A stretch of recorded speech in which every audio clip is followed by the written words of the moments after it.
Welcome to the Tim Runs His Mouth podcast. I'm Tim Young, and I'm in the regular studio today. I usually am in the bourbon room, but I didn't feel like setting up the cameras. I've been doing a lot of stuff with the New Hampshire primary, which is what we're going to talk about a lot of today in the bourbon room. Sorry, in here in the office instead of the bourbon room. And so I decided to just keep the cameras in the office and hang out here for today on the podcast. I want to thank our sponsors, as always.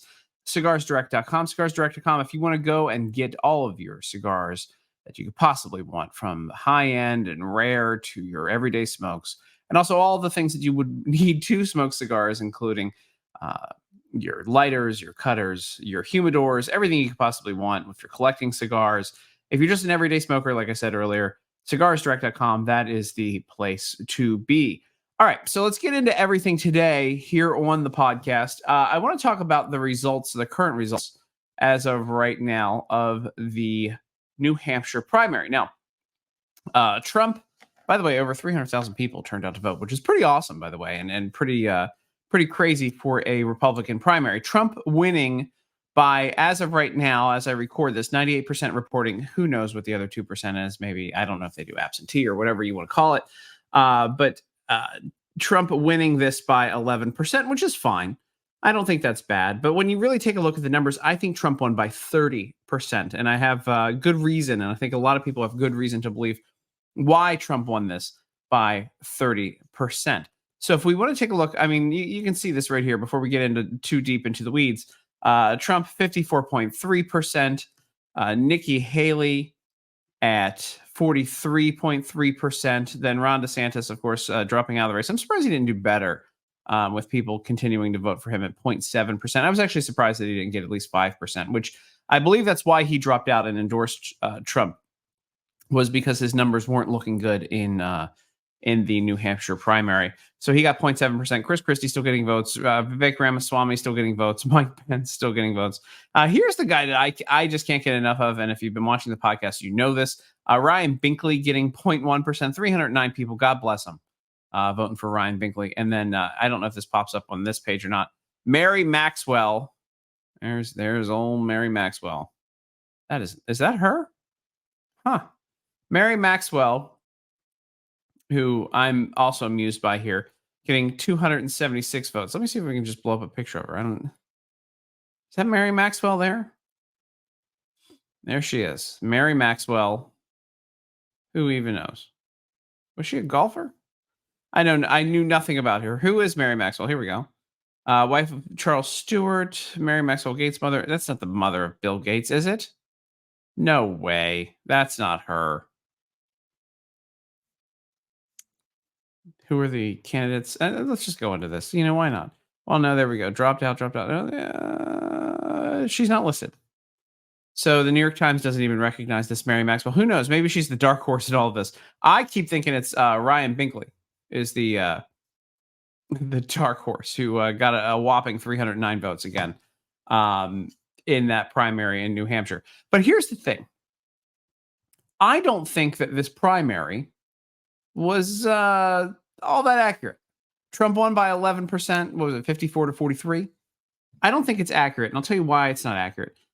Anyone and their mother could have voted in the primary election in New Hampshire, and it started when CNN, this is what really started to get my attention, was when CNN, pull this video for you, interviewed a guy who had just left the poll and said he voted for Nikki Haley.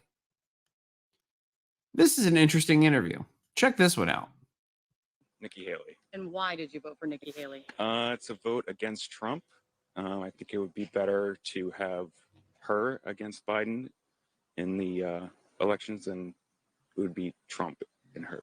Okay, so to this point, you're like, okay, it's just some guy who's like a rhino or like liberal. I mean, it's the Northeast in America, and so a lot of blue states, a lot of people who lean left, even though they may claim to be a Republican. But watch what happens here. Remember, he's voting in the GOP primary. Do you consider yourself generally independent, Republican, or Democrat? Democrat. So hold on. So he voted in the Republican primary in New Hampshire. It's an open primary. You can just go in unregistered, whatever you want. He voted in the Republican primary in New Hampshire as a Democrat. These numbers add up, by the way. I'm going to watch the rest of this interview, and we're going to get to the rest of these numbers. When you undeclared, you voted for Nikki Haley. If it was Nikki Haley against Joe Biden in a general election, who are you voting for? Joe Biden. What is the... So there you go. There's a guy who votes Joe Biden, has voted Joe Biden before, who is a registered Democrat, and who showed up to vote in the Republican primary in New Hampshire as a Democrat against Trump. Are the decks stacked there? Oh boy, are they ever. Because it gets worse. And then we go over to MSNBC, who I can't believe actually went with this, because I really thought the media narrative was going to be that Nikki Haley had a chance, that Nikki Haley was closing in on Trump. But they didn't roll with it. I think they kind of blew their own narrative by reporting on exactly what happened in New Hampshire. So I'm going to show you this video from MSNBC, which is pretty shocking when you realize just how few Republicans, listen to me when I say that, how few Republicans voted in the Republican primary in New Hampshire. Check this out. We asked folks coming into the polls, do you identify as a Republican? Do you identify as a Democrat? Or do you identify as a Republican? Do you identify as an independent? Or do you identify as a Democrat? By the way, I love this screen here. Ideology, independence. I mean, they really have pulled out all the stops here on this nifty little board. All right, so here we go. He's identifying how these voters, how they identify themselves. Sorry. Here we go. And here's what we found in this exit poll. So before he gets this, by the way, you see the red there? You see the red on that little circle? It's less than the rest of the circle. This is how people identified in the New Hampshire GOP primary. Go ahead. And I think this jumps right out at you. A minority of voters in this first wave of the exit poll in the Republican primary identify as Republicans. Does no one see anything wrong with that? Like, how do you have, number one, how do you have people 8% identifying as Democrat? And you know what independent means in this political environment, really. When you're in New Hampshire right now, if you're identifying as independent, you're not. You're not. We are so polarized as a country. You're either a Democrat or a Republican, especially if you're excited to vote in a primary and you show up to vote in a primary, you're one or the other. Independents aren't showing up to vote. Number one, independents in most places can't show up to vote in a primary, but people who identify as independent aren't showing up to vote in a primary, especially a GOP primary with Trump. Come on now. A majority, 53%, identify as either independents, 45%, or, and this is a high number historically, 8% identify as Democrats. For some context here, in 2016, the last competitive Republican presidential primary in New Hampshire. This one isn't competitive, by the way. They're trying to create the narrative that it's somehow competitive between Trump and Nikki Haley. It is not. Sure. The electorate was 55% Republican. It was 42% independent, and it was 3% Democratic. So in this initial wave, you're seeing some significant differences from 2016. We asked for. Do you think, by the way, do you think for one second that MSNBC said that there was anything wrong with Democrats voting in a Republican primary? And the answer is no, they did not. They were just kind of like, well, that's interesting. Well, neat how that happened. That's just neat. That's just a coincidence. Nothing to see there. Nothing to see there. And so it continues, by the way. This is another thing happened here. CNN covered something when they're talking about Nikki Haley voters that I think you guys will be very interested in. Because, so here we are, 47% of people who voted in the GOP primary in New Hampshire. And this was early on in the night. We don't know what the total numbers are actually by the time. And only 98% in right now with Trump up by 11% over Nikki Haley. But only 47% of the people, less than a majority of the people who voted in the Republican primary were Republican. I mean, come on. All right, so I want to take a look at this. Here is a video from CNN where they're talking about the makeup of Nikki Haley voters. And really what I need to do while we do this, I'm going to pull out my old, this is, they do it. There used to be separate things for all of these functions between, maps and calculators. I pulled out the old calculator. There you go. Pulled out the old calculator because I want to run some numbers. And I need to pull up these New Hampshire numbers again. the New Hampshire primary results. So, and by the way, as we're talking, Trump has pulled ahead. He's now 11.1%. I can actually show you this. I won't. I'll show you in a bit.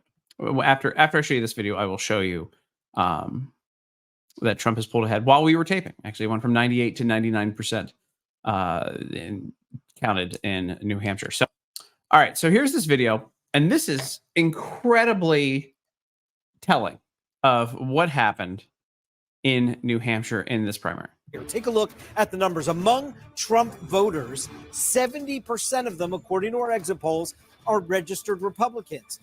Donald Trump, his support, 27% of his voters are registered undeclared or independents. 3% were unregistered. Dramatic music, huh? That is some, whew, that's some crazy dramatic music. For today. Look at how that compares with Nikki Haley. It's a complete reversal. It's an alternate universe. Among Haley voters, it's an alternate universe. 70% are registered undeclared. Only 27% are registered Republicans. All right, so you're registered undeclared. Again, this was clarified for you. This was literally clarified for you by the MSNBC report, where 8% said that they were Democrat in exit polls, right? So we're going to take a look at this, 70%. So Nikki Haley, let's run the math, shall we? Nikki Haley got 140,000 at this time, 069 votes, all right? If 70% of those people aren't Republican, and again, we're taking a look at, again, registered undeclared, 70% of people who voted for Nikki Haley, registered unrepublican, registered as undeclared, sorry. So we're going to take 140,069 is her total vote. And we're going to multiply that by 3%. So point. If I can get it done here, times 0.03. That can't be right. 160,000. That number is so low. Let's try this again. That number is so incredibly low. So if you go 140,069 times 3%, which is 0.03. Holy moly. That would be 4,200 votes, by the way. So if you, that can't, I'm shocked by my own math there. That can't be a thing. No, my math is wrong. Dumb. I was doing 3% instead of, because I'm dumb. 140,069 times 0.3. There we go. This podcast should be entitled Tim Young Does Math. So instead of 140,000 votes, if you take out all the undeclared, Nikki Haley only got 42,000 votes, which means Trump would have beat her handedly by 30% or more. And we'll give her some credit. So say she got like 50,000 votes or 60,000 votes, and say some of those people who are undeclared are running Republican. But ultimately, Trump beat her by 20 or 30%. Because if you're showing up to vote for Trump, you're showing up to vote for Trump, right? And then the other people, these Democrats, have this idea to get involved in this election, start influencing it. And so they're showing up to vote for Nikki Haley to throw off the Republican numbers and therefore try to influence the primary and get a better choice. Because really, if you take a look at Nikki Haley, better choice for Democrats. If you look at the difference between Nikki Haley and Joe Biden, policy-wise, it's not much. Although Joe Biden is the racist, and Nikki Haley claims to have suffered racism as a child. She pulled out that race card this week as well, by the way, saying that she was harassed by the children growing up. She was a brown person. Doesn't look very brown to me. All right, so here we go. That's that. That's the New Hampshire election. So I believe Trump won that in a blowout. 20 to 30% is what he won it by. I know DeSantis people don't like that, but that's just a fact. When you run the actual numbers, and internal polling said that Trump had her by at least 20 points too.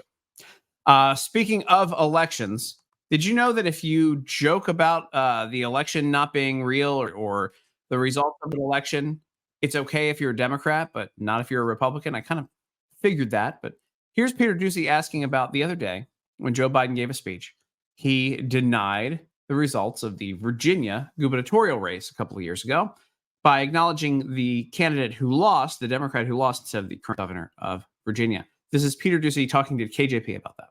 Is election denying a joke now? There you go. See, now is election denying a joke? And KJP, by the way, watch her eyes as she answers uncomfortable questions. Her eyes flutter like she's having a seizure. Here we go. What do you mean? You have to say more than just make a random statement. Why did the president say, hello, Virginia, and the real governor, Terry McAuliffe? He was making a joke about Terry. He was making a joke. He was, I mean, if you play it back, it's clearly that the president was making a joke. What's the joke? He was making a joke. He's denying the results of an election. We've been told that that's the end of democracy, that when Donald Trump does it, he's a dictator and he's evil and everything else. So where is the joke? Joke about McAuliffe's previous term as governor. How are you guys going to convince people, though, that this idea of denying election results is very bad if President Biden is going out and making jokes like this? Okay, he did not. Exactly. He's denying the results of the election by making a joke. Trump makes jokes. They take it like it's literal, like it's the end of the world. But when Biden does it, it's just, no, he's not denying the results of an election. No. Not deny. He did not deny it. He did, by the way, by saying the real governor, Terry McAuliffe, he absolutely is denying the results of the election. Congratulated Governor Youngkin. Matter of fact, when he won his election, he did it out of the gate. Out of the gate. Really, truly. He congratulated the governor. And not only that, we've had opportunities to work closely with the governor over the past couple of years.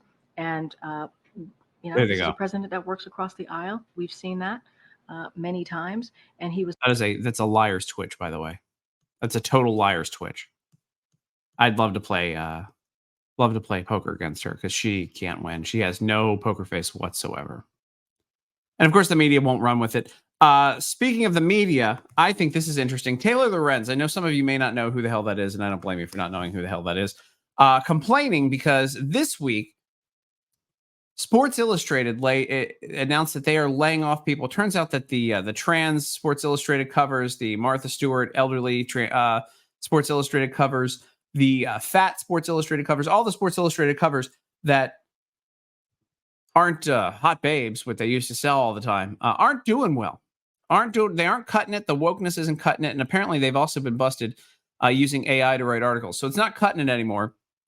And Sports Illustrated having to cut back on staff. That led to Taylor Lorenz, who is one of the people who hunted down libs of TikTok and all these other people and has harassed a lot of people online, digital creators for the GOP.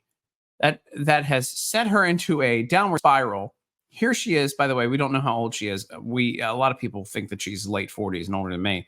And she hides it with filters. She's very filtered up right there. Here she is whining about media losing their jobs. And hey, go woke, go broke. Entire journalism industry is basically in a free fall today. Good. Journalism's in a free fall. Good. The Los Angeles Times laid off 115 employees.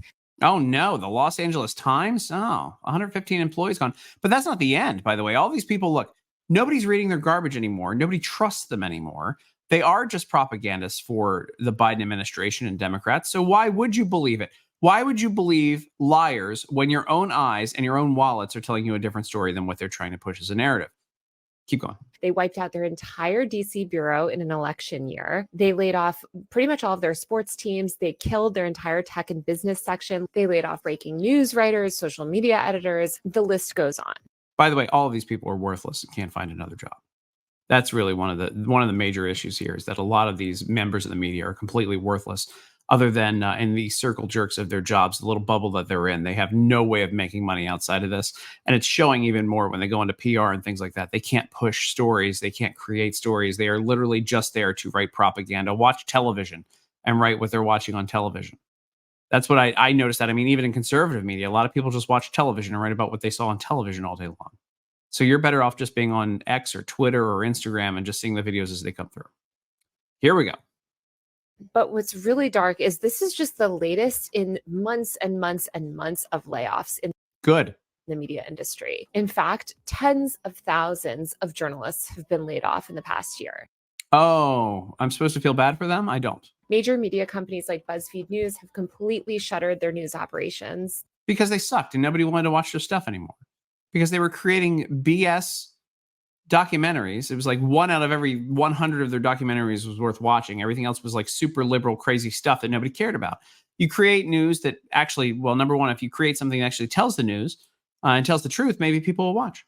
Time magazine also just laid off a ton of people. And I didn't even realize Time magazine, by the way, still existed. Did you know that Time magazine still existed? They don't have a print publication. It's Time magazine. I think they're only online, right?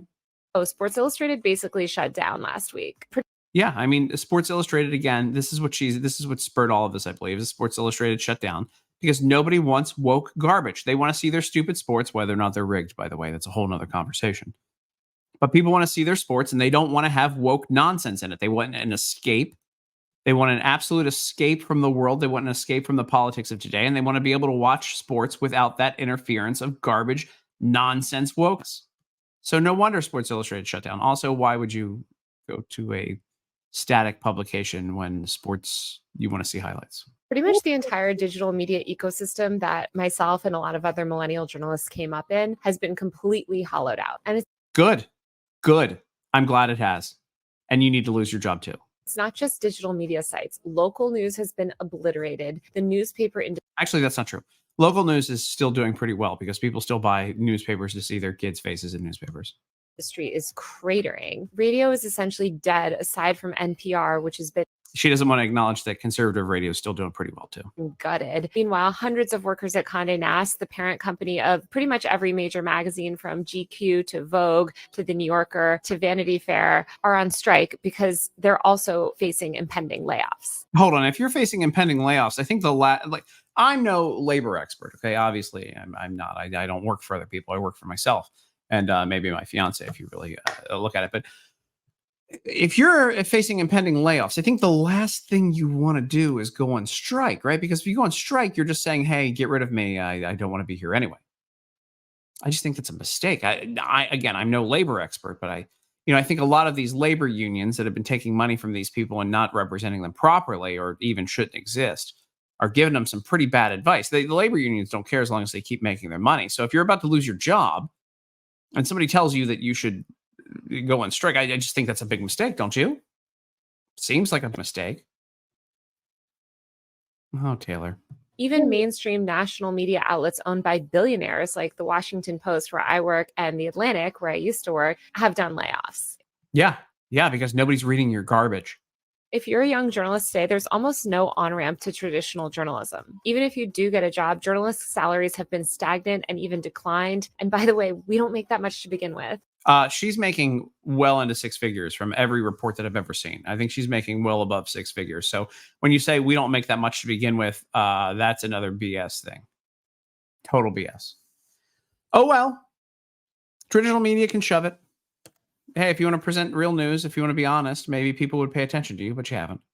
Here's some real news. Joe Biden the other day finally acknowledging what I think we all know, that the border is unsecure. Now, I'm sure that when KJP eventually has to clarify for this, she'll say that Joe Biden was simply joking when he said this. Now, he's being asked, Grandpa here, by the way, with he makes my hair look very lush. And he makes Donald Trump's hair look incredible, the 7 strands that he has on his head there. But he is being asked if he thinks the border's secure. No, it's not. I haven't believed it for the last 10 years. But I've said it for the last 10 years. Give me the money. Do you believe your policies have enabled any of this crisis at the border that you're grappling with now? I've asked for thousands more everything from judges. He gets lost, by the way. He gets lost there. He did the anyway. But Biden's saying that the border hasn't been secure for 10 years. This is a guy who, by the way, the rest of his administration says that the border's secure. They've said it, from Mayorkas in front of Congress to Kamala Harris. So again, they're going to probably turn around and say that he is now he's just making a joke. That Joe Biden, silly Joe, just getting up and making a joke. And by the way, I've asked for thousands more judges and anyway. Speaking of, by the way, the border, as hundreds of thousands, if not millions of people pour in every year, Texas decided to put up razor wire and defend the border, and Governor Abbott is going to war against the federal government. Actually, it kind of seems like it might be a real war against the federal government at some point here to protect our southern border and Texas's border. The Supreme Court ruled 5-4. Amy Coney Barrett, who I thought was supposed to be a conservative, ruled against Texas, saying that Border Patrol agents can cut razor wire that Texas puts down to stop illegal immigrants from illegally crossing the border. So after that ruling came through, this image popped up on the internet that I think is very interesting. This is a forklift apparently operated, allegedly reported, it has to be. It's either a cartel or it's Border Patrol. Can't tell the difference anymore when it comes to illegal immigrants.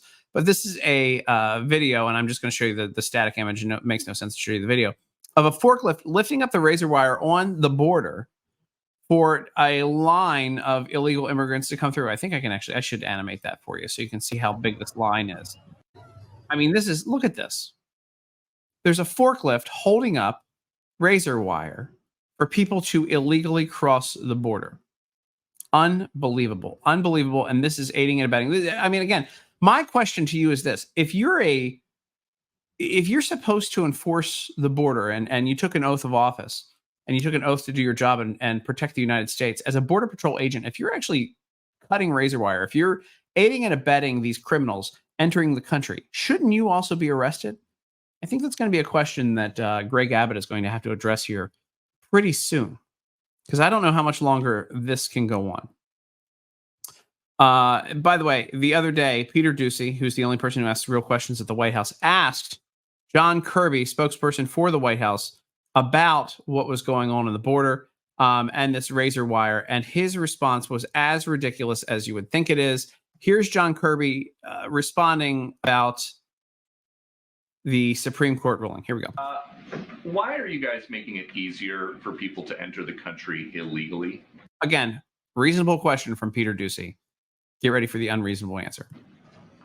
I don't believe we are. Why do you think we are? Well, you guys sued to cut razor wire that was put in place by Texas officials. So that the Border Patrol could actually do their jobs. Now, what is the Border Patrol's job actually at the border? If they have to cut razor wire to aid and abet illegal immigrants to come across the border, is their job to help people come into the country? It should not be. It should be to keep people out. But keep going. Well, you won in court.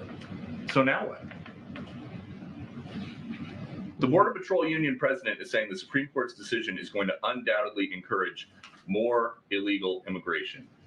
Which, by the way, is a very critical piece here, is that the Border Patrol Union actually agrees with the state of Texas in trying to enforce border security. So I don't know which one of these guys is following the rules and what Biden and Mayorkas are saying with opening up the border. But the Border Patrol Union is agreeing with Texas and saying that the border should be protected. Do you guys know better than the Border Patrol Union?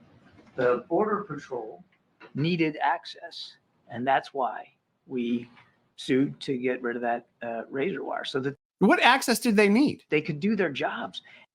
Again, so he's saying that the Border Patrol needed access to the border for what? They needed to get access to the other side of the border? I mean, that is literally on the line. That razor wire is on the line here, as I pull up another video here for you to see in a second. That border, the razor wire is protecting the border. So what is the job that the razor wire, when it's removed, allows the Border Patrol to do? I'm so confused by that. Can't even get it out right. It makes no sense unless you're actually trying to, and it's intentional, allow illegal immigrants to enter this country. That's exactly what they're doing. I'm going to leave you here with this. Here's another confusing statement. Joe Biden had a speech the other night. Trump and Biden are going to go head to head. And here's his message about stopping. Just watch it. We'll teach Donald Trump a valuable lesson. Don't mess with the men in America unless you want to get the benefit. Don't mess with the unless you want to get the... Do it one more time. We'll teach Donald Trump a valuable lesson. Don't mess with the men in America unless you want to get the benefit. You got it. Don't mess with America unless you want to get the benefit. That'll be it for me today on the Tim Runs His Mouth podcast here at American Greatness. I want to thank cigarsdirect.com and their help here, their sponsorship on this podcast. I can get the promo out here. Cigarsdirect.com. You can go and pick up everything you need as far as cigars go. I'm not going to do the full promo here. We did it at the beginning. Go check out cigarsdirect.com. Great conservative business. Get all the smokes you want. The good stuff, the cheap stuff, the cutters, the humidors, the lighters, all of the things you could possibly want. And they always have brand new deals every day. With that being said, I'm Tim Young. You've been listening to the Tim Runs His Mouth podcast or watching it. God bless you. On American Greatness. I will see you next time.